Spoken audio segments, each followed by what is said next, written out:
A South Jersey woman's win on a slot machine in Atlantic City is being called into question. She turned to our investigative team for answers after she says the casino refuses to pay the jackpot. Casinos were built on the idea that the house always wins, and for the most part, it does.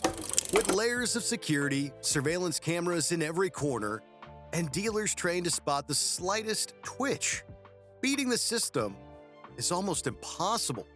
But in the 1990s, a few people decided to try anyway, and some of them nearly got away with it. They didn't want to leave the table hoping for a win. They wanted to guarantee it, and they were willing to cheat to make that happen. At first, their tricks seemed small. A sleight of hand here, a distraction there, but soon it escalated into microchips and slot machines, marked cards, and inside jobs. Some of these schemes were so slick, they went undetected for years, draining millions from casino floors before someone finally caught on. I was hoping for the $1,000. I would say, please, God, let me win. Please let me win. But no con lasts forever. These are the casino cheating scandals that rocked the 90s. The Roselli brothers. The names they used were fake. Their identities were stolen. And the real Roselli brothers? Dead for years before the con ever started. So we call them the Roselli brothers. Not because we know who they are, but because they wanted us to believe that's who they were. Between 1995 and 2000, they orchestrated what many still call the biggest casino scam in history. But they didn't hack machines or rig roulette wheels. They hacked people. Their weapon of choice was a stolen identity. Here's how it worked. The Rosellis would track down individuals with pristine credit scores, model citizens with no financial skeletons in their closets. Sometimes the information was bought. Sometimes it was stolen. Other times, they got it the old-fashioned way by calling, lying, pretending, and probing. Once they had the identity, they'd walk into casinos like royalty with clean suits, steady hands, and forged documentation. The perfect high roller package. Casinos, desperate to cater to big spenders, would roll out the red carpet. They'd offer massive lines of credit, often without digging too deep. After all, the name on the paperwork had an impeccable financial record. And that's when the Rosellis would play. Not cautiously. Not like people gambling with their own money, but like kings. $100,000 hands, lavish rooms, and wild nights. And just when the debts soared high enough, they'd vanish. The casinos, confused but courteous, would start sending letters, emails, calls, trying to collect from a ghost. Except the ghost wasn't the one who borrowed the money. Somewhere in a suburb or small town, an unsuspecting man would open a letter from a casino he'd never heard of, demanding payment for a six-figure gambling spree. His perfect credit score was destroyed. His name dragged into investigations, and his life turned upside down. Over the years, the Rosellis hit casino after casino, leaving behind a trail of wreckage that spanned $40 million, with none of it recovered. Not a cent. Their final known job was in Las Vegas. They placed individual bets exceeding $100,000. And then, they were gone. What haunts investigators to this day is that even the Roselli identity was stolen. So the real men behind the suits remain nameless. Innocent people paid the price, all because somewhere, someone figured out that the easiest way to win at a casino is to never play with your own name. Ron Harris. In the early 1990s, casinos across Nevada were unknowingly being robbed, not with guns or brute force, but with code. Ronald Dale Harris wasn't your typical criminal. He wore glasses, tucked in his shirts, and spent his days behind a computer screen working for the Nevada Gaming Control Board, the agency responsible for keeping casinos honest. His job was to make sure slot machines couldn't be rigged or manipulated. But somewhere along the line, Ron decided to flip the script. Quietly, carefully, he started rewriting the very code he was hired to protect. He programmed certain machines so that if a player inserted coins in a specific sequence, say $1 coin, $1 coin, 25-cent coin, the machine would trigger a jackpot. It was invisible, untraceable, and completely devastating. Then, he shared the trick with a partner. The two hit casinos throughout Las Vegas, triggering machine after machine, walking out with hundreds of thousands of dollars, and no one suspected a thing. But like most casino cheats, their luck ran out. His own accomplice eventually got greedy, then sloppy, and was caught rigging a game of Keno in Atlantic City. When questioned, he spilled everything. Harris was arrested in 1995, sentenced to 7 years in prison, and blacklisted from every casino in Vegas. The MIT Blackjack Team. If Ron Harris was the wolf inside the henhouse, the MIT Blackjack Team were more like assassins in suits. From the 1970s to the early 90s, the MIT Blackjack Team turned math into millions, made up of students and grads from MIT, Harvard, and other top schools. They used card counting techniques and teamwork to beat casinos across the globe. Led by Bill Kaplan, a Harvard grad with a love for strategy, the team trained over 100 players using signals, tracking systems, and precise betting to tilt the odds. While card counting is technically legal, it's heavily frowned upon by the gaming industry.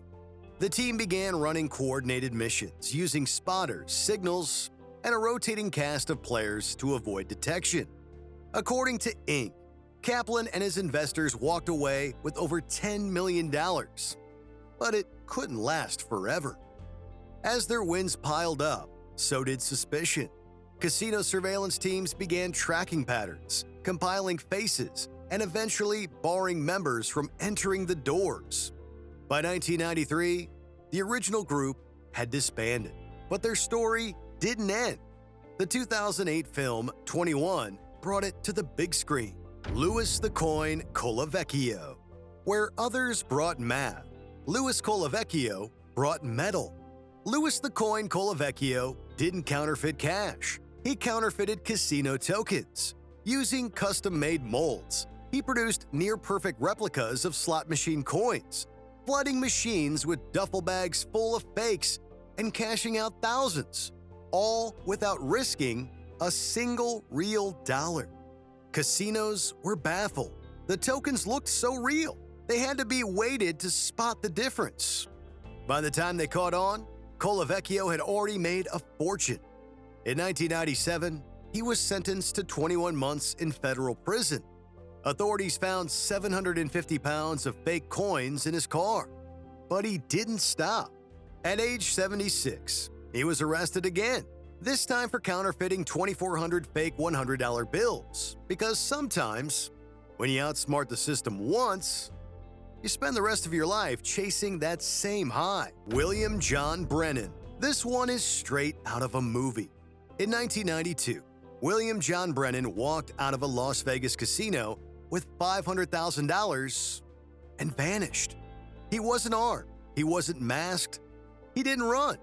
Brennan was a quiet sportsbook cashier at the Stardust Hotel with no criminal record, nothing unusual. Until one night after Monday Night Football, he packed up the cash and chips for deposit and simply walked out. No alarms, no resistance. Just gone. Dennis Nickrash. Before there were surveillance drones in every corner or encrypted slot machines with AI monitoring, Vegas relied on the hope that no one out there was smarter than the system. But someone was. His name was Dennis Nickrash, and in a city built on illusions, he was the man who knew exactly where the seams were.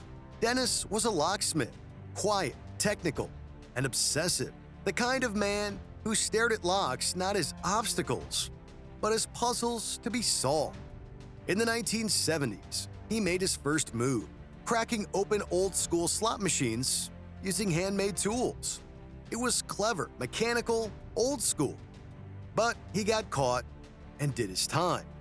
Everyone thought that was the end of it. When Dennis came back in the 90s, Vegas had changed.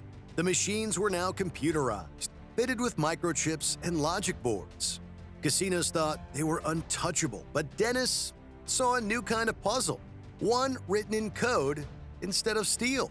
He built a team of technicians, smooth operators who could move through a casino like shadows.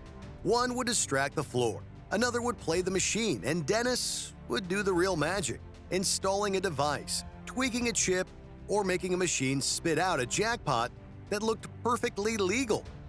From 1996 to 1998, he bled Vegas dry. Nearly $16 million vanished from those machines, one payout at a time. And no one had a clue.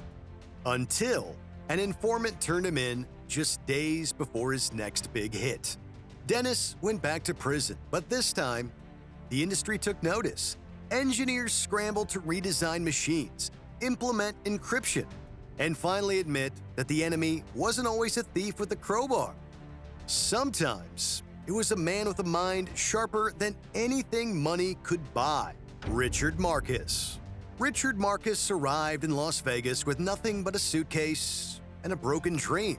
Within weeks, he was homeless, sleeping wherever he could in a city built on wealth, excess, and illusion. But Vegas has a way of pulling people in.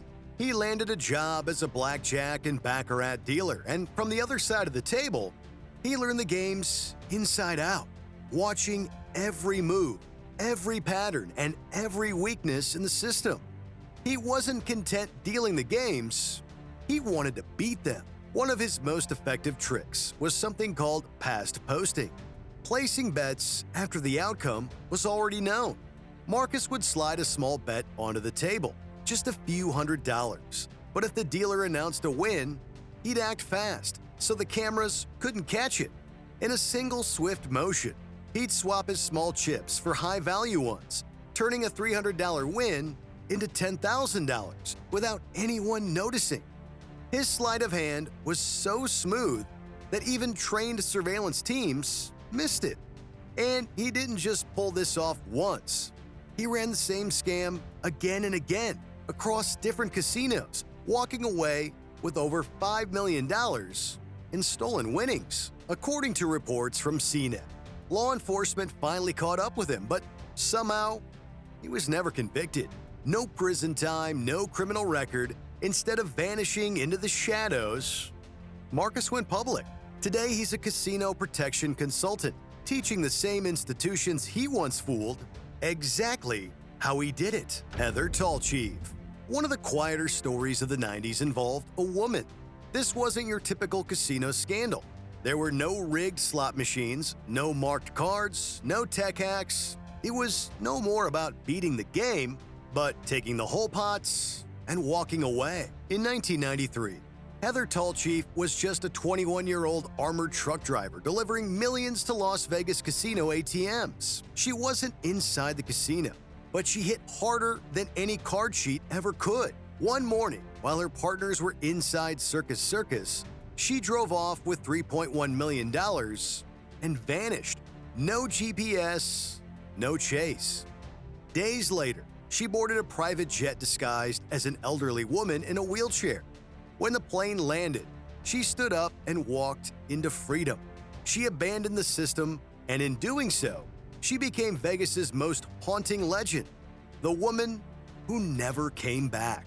The 90s were a golden age for casino crime, not because security was lax or because people were smarter, but because every cheat and con artist thought they had found the flaw in the system. Some were methodical, others reckless.